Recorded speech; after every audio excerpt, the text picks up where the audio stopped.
നമസ്കാരം. തെങ്ങ് കൃഷി നാട്ടിൽ നിന്ന് അപ്രത്യക്ഷമാവുകയാണ്. ഒരു കാലത്ത് തെങ്ങ് കൃഷി കൊണ്ട് സമൃദ്ധമായിരുന്നു നാടും നഗരവും, പ്രത്യേകിച്ച് കരപ്പുറം അഥവാ ചേർത്തല. കരപ്പുറത്ത് നിന്ന് തെങ്ങ് കൃഷി പൂർണ്ണമായും അപ്രത്യക്ഷമാകുന്ന സാഹചര്യത്തിലേക്ക് മാറുകയാണ്. എന്നിരുന്നാലും പല സ്ഥലങ്ങളിലും തെങ്ങിനെ സംരക്ഷിച്ച് പ്രോത്സാഹനം നൽകുന്ന നിരവധി കർഷകർ ഇന്നും ജീവിക്കുന്നുണ്ട്. ഞങ്ങളിപ്പോൾ നിൽക്കുന്നത് മലയാള സിനിമാ ചരിത്രത്തിൻ്റെ നായകനായി അറിയപ്പെടുന്ന ചേലങ്കാട്ട് ഗോപാലകൃഷ്ണൻ്റെ വീട്ടിലാണ്. അദ്ദേഹത്തിൻ്റെ മകൻ സാജു ചേലങ്കാട് നമ്മോടൊപ്പം ചേരുന്നുണ്ട്. അദ്ദേഹം ചരിത്രകാരനാണ്, എഴുത്തുകാരനാണ്, മാധ്യമപ്രവർത്തകനാണ്, ഒപ്പം നല്ലൊരു കർഷകനുമാണ്. പ്രത്യേകിച്ച് തെങ്ങ് കൃഷിയുടെ പ്രോത്സാഹനത്തിന് മുന്നിൽ നിൽക്കുന്ന ഒരു കർഷകൻ. ചേലങ്കാട്ട് സാജു നമ്മോടൊപ്പം ചേരുന്നു.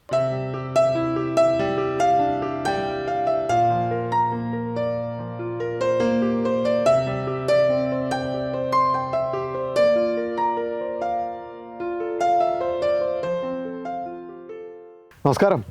രാവിലെ തൂമ്പൊക്കെ എടുത്ത് കാർഷിക മേഖലയിൽ സജീവമാണല്ലോ. ഈ തെങ്ങ് കൃഷി അപ്രത്യക്ഷമാവുകയാണ്. ഒരുപക്ഷെ അപൂർവമായ ചില സ്ഥലങ്ങളിൽ മാത്രമാണ് ഇപ്പോൾ തെങ്ങുകളെ സംരക്ഷിക്കുന്ന പ്രവർത്തനങ്ങൾ നടക്കുന്നത്. അതിലൊന്നാണ് ഈ ചേലങ്കാട്ട് തറവാട്. സാജു ചേർത്തല എഴുത്തുകാരനാണ്, അതുപോലെ തന്നെ മാധ്യമപ്രവർത്തകനാണ്, ചരിത്രകാരനാണ്. എങ്ങനെയാണ് കൃഷിയും പ്രത്യേകിച്ച് തെങ്ങ് കൃഷിയിൽ സജീവമാകുന്നത്? പരമ്പരാഗതമായി ഞങ്ങൾ തെങ്ങ് കൃഷിക്കാരാണ്. പക്ഷേ തെങ്ങ് കൃഷി ഇപ്പം പുതിയ തലമുറയ്ക്കൊന്നും ഇതിനോടൊന്നും താല്പര്യമില്ല, കൃഷിയോട് താല്പര്യമില്ല. ചേർത്തലയുടെ തനത് കൃഷി എന്ന് പറയുന്നത് നെല്ലും തെങ്ങുമാണ്. നെല്ല് ഏതാണ്ടൊക്കെ അപ്രത്യക്ഷമായി. ഇന്ന് നെൽകൃഷി എവിടെ കാണാൻ പറ്റും? എങ്ങും കാണാൻ പറ്റില്ല. തെങ്ങും ഏതാണ്ട് ആ അവസ്ഥയിലേക്ക് വന്നുകൊണ്ടിരിക്കുക. പ്രധാനമായിട്ട് ചെല്ലി ആക്രമണം. രണ്ടാമത് മാർക്കറ്റിങ്ങിനുള്ള സൗകര്യമില്ല. നമ്മളിപ്പോൾ തേങ്ങയൊക്കെ ഉൽപ്പാദിപ്പിച്ച് കഴിഞ്ഞ് ഇതാണ് എവിടെ കൊണ്ട് വിൽക്കും? ഉള്ളവർ നല്ല വില തരുന്നില്ല. പണ്ട് ഒരു ഗ്രാമത്തിലെന്ന് വെച്ച് കഴിഞ്ഞാൽ എത്ര തേങ്ങ കച്ചവടക്കാരുണ്ട്, ഏരിപ്പരകൾ. അതിന് ചുറ്റും എത്രയോ പേർക്ക് തൊഴിലവസരങ്ങൾ ഉണ്ടാക്കിയതാണ് ഈ തെങ്ങ് കൃഷി.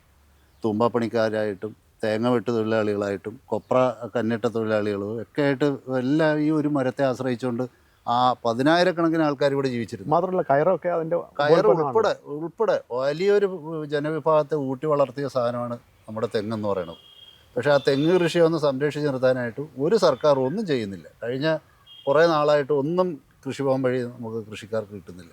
സ്വന്തം കയ്യിൽ നിന്ന് കാശെടുത്ത് നഷ്ടപ്പെട്ടുകൊണ്ടിരിക്കുകയാണ്. നഷ്ടത്തിലാണ് ഇപ്പോൾ കൃഷിയല്ല. കയ്യിലെ കാശ് കൃഷിയിലേക്ക് തിരിച്ചു വിട്ടാൽ മാത്രമേ എന്തെങ്കിലും തിരിച്ചു കിട്ടും. ഈ സംരക്ഷിച്ചാൽ തെങ്ങിൽ നിന്ന് ഫലം കിട്ടുമോ? ഉറപ്പാണ്. തെങ്ങിനെ നമ്മളൊരു സ്വന്തം മക്കളെ പോലെ കരുതി ചെയ്തുകൊണ്ടിരുന്നതാണ് പഴയ തലമുറ.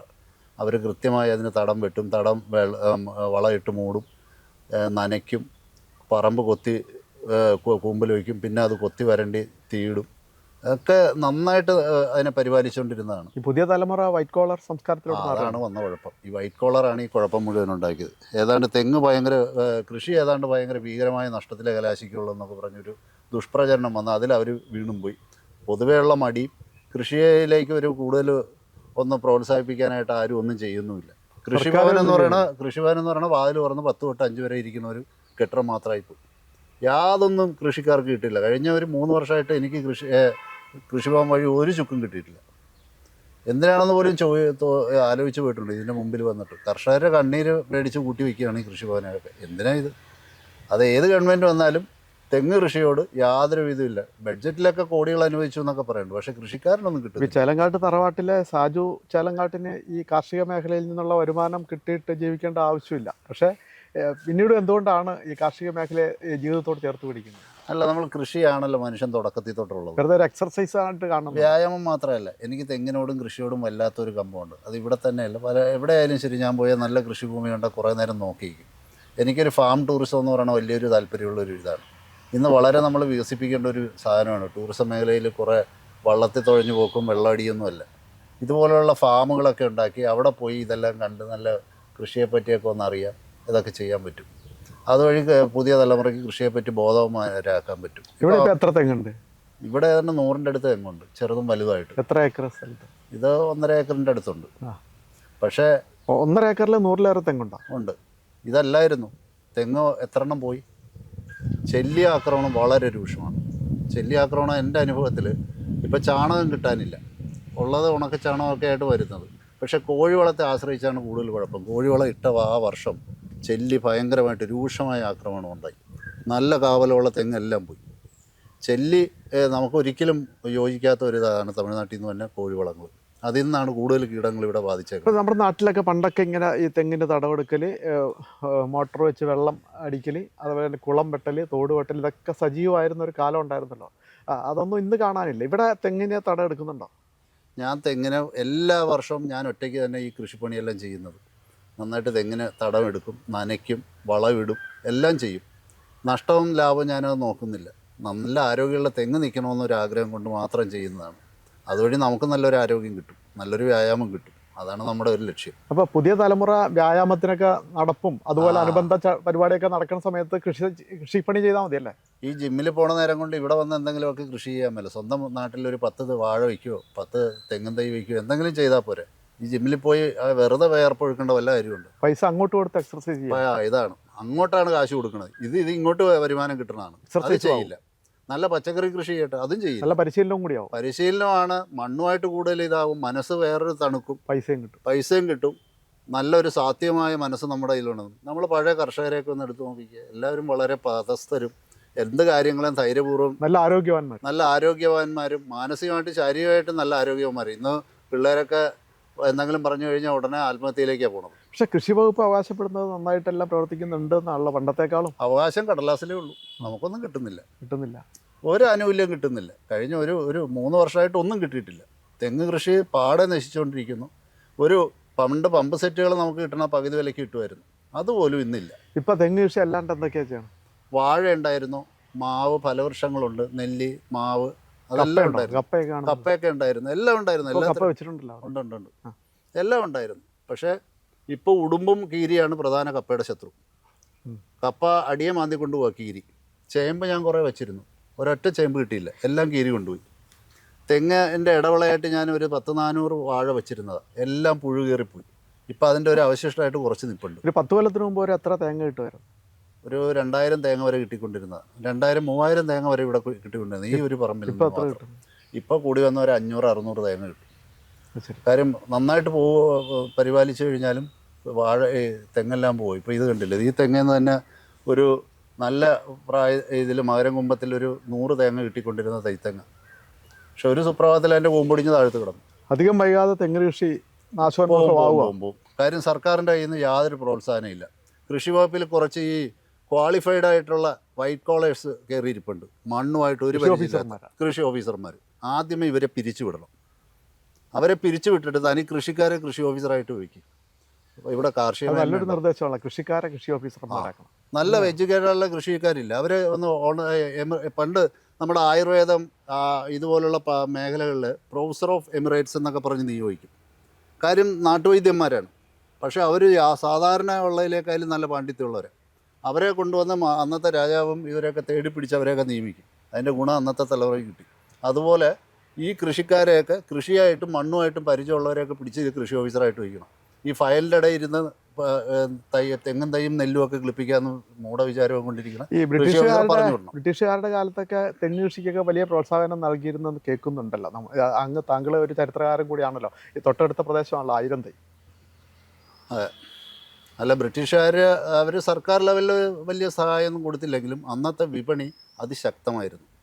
ഇവിടെ നിന്ന് വെളിച്ചെണ്ണ നമ്മൾ ഇറാഖി വരെ കയറ്റുമതി ചെയ്ത് അവിടം വരെ ബസ്ര തുറമുഖത്ത് വരെ എത്തിച്ചവരാണ് ചേർത്തലക്കാർ. തെങ്ങ് കൃഷിക്ക് പ്രോത്സാഹനം നൽകിയതാണല്ലോ അവിടെ. അതാണ് അവരല്ല അന്ന് അത് സർക്കാർ അന്ന് നമുക്ക് കപ്പലായിട്ടോ എന്തെങ്കിലുമൊക്കെ ആയിട്ട് ചെറിയ സഹായങ്ങളൊക്കെ ചെയ്തുകൊണ്ടല്ല അന്ന് അവിടം വരെ എത്താൻ കഴിഞ്ഞത്. ഒട്ടും സഹായിച്ചില്ല, മുഖം തിരിഞ്ഞിരിക്കുകയാണെന്ന് നമുക്ക് പറയാൻ പറ്റില്ല. അപ്പോൾ നന്നായിട്ട് കൃഷി അത് പ്രോത്സാഹനമായിട്ടുണ്ട്. എങ്കിൽ പോലും അധ്വാനശീലരായ ഒരു തലമുറയായിരുന്നു നമ്മുടെ മുമ്പേ പോയവരില്ല. ആ തലമുറകളുടെയൊക്കെ അധ്വാനത്തിനും ഒരു മിച്ചപത്രമാണ് ഇപ്പം നമുക്ക് കിട്ടിയിരിക്കുന്നത്. ചെറിയ ആരോഗ്യമെങ്കിലും അതും ഇപ്പോൾ പോവും. ഇനി വരാൻ പോണ തലമുറ എന്ന് പറഞ്ഞാൽ പലതരം രോഗങ്ങളും പലതും കൊണ്ട് കഷ്ടപ്പെടുന്നവരായിരിക്കും. നമുക്ക് പറ്റാത്ത ആഹാരങ്ങളും. പണ്ട് പഴഞ്ചോറും ഇത്തിരി മീൻചാറും കഴിച്ചിട്ടാണ് തെങ്ങും ചോടും എടുക്കലും നനയ്ക്കലും പാടത്ത് പണിയെടുക്കലൊക്കെ. എന്തെങ്കിലും അസുഖമുണ്ടോ? സാജു ചേർത്തല പഴഞ്ചോറ് കഴിക്കാറുണ്ടോ? ഞാനിപ്പോൾ പഴഞ്ചോറ് മുമ്പ് കഴിക്കുമായിരുന്നു, ഇപ്പോൾ കഴിക്കാറില്ല. പഴങ്കഞ്ഞി മുമ്പ് കഴിക്കുമായിരുന്നു, ഇപ്പോൾ കഴിക്കാറില്ല. അല്ല, വേണമെങ്കിൽ കഴിക്കാമല്ലോ, അതൊക്കെ തടം വെട്ടല്ലോ. അതിൻ്റെ ഇല്ല, അല്ലാതെ തന്നെ നമ്മളിപ്പം. സാജു ചേർത്തല ചെലങ്കാടൻ്റെ ആരോഗ്യത്തിൻ്റെ രഹസ്യം എന്താ? ഞാൻ കൃഷിപ്പണി. സാറിന് സാജു ചെലങ്കാടൻ്റെ പ്രായമുള്ള ഒരാൾ, ഇപ്പം ഞാൻ എന്നെയൊക്കെ പോലെ ഒരാൾക്ക് ഒരുപക്ഷെ തെങ്ങിന് തടയെടുക്കാൻ വലിയ ബുദ്ധിമുട്ടാവും, കൃഷിപ്പണിയും ബുദ്ധിമുട്ടാവും. പക്ഷേ സാജു ചെലങ്കാടനെ സംബന്ധിച്ചിടത്തോളം ആ പ്രശ്നമില്ല. എന്താണ് ഈ ആരോഗ്യം? ഞാൻ തൂമ്പ എടുക്കാത്ത ഒരു ദിവസം പോലും ഇല്ല. എല്ലാ ദിവസവും തൂമ്പ എടുത്തൊരു 1 മണിക്കൂറെങ്കിലും ഞാൻ കിളയ്ക്കും. തെങ്ങിൻ്റെ ചോട് വെറുതെ ആയാലും ശരി കൊത്തി ഇളക്കിക്കൊണ്ടിരിക്കും. കാര്യം അതിൻ്റെ ഒരു ഗുണം എന്താണെന്ന് വെച്ചാൽ പണ്ട് നമ്മുടെ നാട്ടിൽ കോഴി ഉണ്ടായിരുന്നു. അവൻ നല്ലൊരു കീടങ്ങളെ കൊന്നെടുക്കുന്ന ഒരു സാധനമായിരുന്നു. അവൻ ചിക്കിക്കൊണ്ട് എല്ലാ കീടങ്ങളെയും ഇതാവും. അപ്പോൾ മണ്ണ് ഇളക്കിക്കൊണ്ടിരിക്കുന്ന ഒരു ഇതാണ് കോഴി. ആ കോഴിയൊന്നും ഇന്നില്ല. ഉടുമ്പും കീരിയൊക്കെ കാരണം കോഴിയൊന്നും വളർത്താൻ ഇന്ന് പറ്റില്ല. പട്ടി ശല്യം ഇതൊക്കെ കൊണ്ട് വളർത്തില്ല പറ്റില്ല. മറ്റേ അതൊരു വരുമാന മാർഗവും കൂടിയായിരുന്നു മുട്ട വിറ്റ്. അതുമില്ല. കോഴിയും വളർത്താൻ സമ്മതിക്കുന്നില്ല. എങ്കിൽ ഇതറിഞ്ഞിട്ട് സർക്കാരിൽ നിന്ന് വല്ല സഹായം കിട്ടും, അതുമില്ല. ഈ പാരമ്പര്യമായി കിട്ടിയതാണോ ഈ കൃഷിയോടുള്ള ആഭിമുഖ്യം? ആണെന്ന് പറയാം. ആണ്. എൻ്റെ അമ്മയുടെ വീട് പെരുമ്പാവൂർ കോടനാടാണ്. അവിടെ നിന്ന് അവരെല്ലാം നല്ല കർഷകരാണ്. അവിടെ ഏക്കർ കണക്കിന് സ്ഥലമുണ്ടെന്ന് കേൾക്കുന്നില്ല. അതൊന്നും ഇപ്പം ഞാൻ അല്ല പറയുന്നില്ല. എന്നാലും അവിടെയും കൃഷിയുണ്ട്. കൃഷിയുണ്ട്. അവിടെ പോകാറുണ്ടോ? ഇന്ന് കഴിഞ്ഞ ദിവസം പോയിരുന്നു. അവിടെ തൂമ്പ എടുക്കുമോ? അവിടെയും തൂമ്പെടുക്കും. തൂമ്പെടുക്കും. തൂമ്പെടുക്കും. കാര്യം എനിക്ക് നല്ല ഇതിലും കൽപ്പൂഴ് നല്ല പൂഴി പ്രദേശമല്ലേ, നന്നായിട്ട് കൃഷി അപ്പൊ കൃഷിയോട് സ്നേഹമുള്ളവരും താല്പര്യമുള്ളവരും സർക്കാരും ഒക്കെ ഒത്തുപിടിച്ചാലേ ആദ്യമേ ഈ കൃഷി വകുപ്പിലെ ബ്യൂറോക്രാറ്റുകളെ ഉടച്ചു വാർക്കണം. അതുങ്ങളെയൊക്കെ കളയണം. കളഞ്ഞിട്ട് ഈ മണ്ണിനെ സ്നേഹിക്കുന്ന കൃഷി ഓഫീസർമാരെ തിരഞ്ഞെടുത്ത് വയ്ക്കണം. താങ്കൾ എന്താ കൃഷി വകുപ്പിനോടും കൃഷി വകുപ്പ് ഉദ്യോഗസ്ഥരോടും ഒരു കൃഷിക്കാർക്ക് ഒരു പ്രയോജനം ഇല്ലാത്തതുകൊണ്ട് വെറുതെ ഒരു വകുപ്പാണ്, വെറും പാഴ് വകുപ്പ്. അതിനെക്കൊണ്ട് ഒരു പ്രയോജനമില്ല. എന്തിനാണെന്നറിയാമല്ലോ, കഴിഞ്ഞ ഒരു 25 വർഷമായിട്ട് എന്തെങ്കിലും കൃഷിക്കാരനോ എന്തെങ്കിലും ഒരു മികച്ച നേട്ടം ഒരു കൃഷിഭവൻ വഴി ആരെങ്കിലും കർഷകരെ ഒന്ന് ചൂണ്ടിക്കാണിക്കാമോ? എനിക്കിത് ഈ കൃഷിഭവനിൽ നിന്ന് സഹായം കിട്ടിക്കൊണ്ടാണ് ഞാൻ ഈ കാണുന്ന വിളകളെല്ലാം ഉൽപ്പാദിപ്പിച്ചത്. ആരെങ്കിലും കൊണ്ട് പറയിപ്പിക്കാമോ? ഒരുത്തം പറയില്ല. നെല്ലുൽപാദനത്തിലൊക്കെ വർധനം ഉണ്ടായിട്ടുണ്ടല്ലോ. ഒന്നുമില്ല. നെല്ലൊക്കെ തീർത്തും അപ്രത്യക്ഷമായി. നമ്മുടെ ഈ ചെറിയ അരി ചേർത്തലക്കാർ പുതിയ തലമുറ അരി ഉണ്ടാകണം, അര ഏതാണെന്ന് അന്വേഷിച്ച് കിടക്കുന്ന അവസ്ഥയാവും. എങ്ങനെ പൊക്കിയെടുക്കാൻ കഴിയും? പണിയെടുക്കാൻ ആദ്യമേ മനസ്സ് തന്നെ, പണിയെടുക്കാൻ അധ്വാനിക്കാനുള്ള മനസ്സ് തന്നെ. ഇനിയുള്ള തലമുറയ്ക്ക് സാധ്യമാണോ? അത് സാധ്യമാക്കി എടുക്കണം. അതിന് പറ്റിയ രീതിയിലേക്ക് മനസ്സിനെ കൊണ്ടുവരികയും സർക്കാർ മാത്രം വിചാരിച്ച് നടക്കും. സർക്കാരും രാഷ്ട്രീയ പ്രസ്ഥാനങ്ങളും കർഷക പ്രസ്ഥാനങ്ങളും എല്ലാവരും അതിനുവേണ്ടി ശ്രമിക്കണം. കാര്യം നമ്മൾ തിന്നാനില്ലെങ്കിൽ മനുഷ്യരാശി ഉണ്ടാവില്ല. ചരിത്രകാരനായ സാജു ചേലങ്ങാടൻ കൃഷിയെ, പ്രത്യേകിച്ച് തെങ്ങ് കൃഷിയെ ജീവിതത്തോട് ചേർത്ത് പിടിക്കുകയാണ്. ദിവസേന മണിക്കൂറുകൾ നീളുന്ന പ്രവർത്തനം. തൂമ്പയെടുക്കുന്ന മനുഷ്യരെ ഇന്ന് അപൂർവമായി മാത്രം കാണുന്ന ഒരു സാഹചര്യമാണ്. പുതിയ തലമുറയ്ക്ക് കൃഷിയോട് താല്പര്യം തോന്നാനും അവർക്ക് പ്രോത്സാഹനം നൽകാനും വേണ്ടിയാണ് അദ്ദേഹം ഇത് ചെയ്യുന്നതെന്ന് പറയുന്നു. മാത്രമല്ല കൃഷി വകുപ്പിനെ രൂക്ഷമായി വിമർശിക്കുകയും ചെയ്യുന്നു. സർക്കാരും കൃഷിയെ സ്നേഹിക്കുന്നവരും ഒത്തുപിടിച്ചാൽ നഷ്ടപ്പെട്ട പ്രതാപം തിരിച്ചെടുക്കാൻ കഴിയുമെന്നും അദ്ദേഹം അടിവരയിടുന്നു. Win media, Cherthala.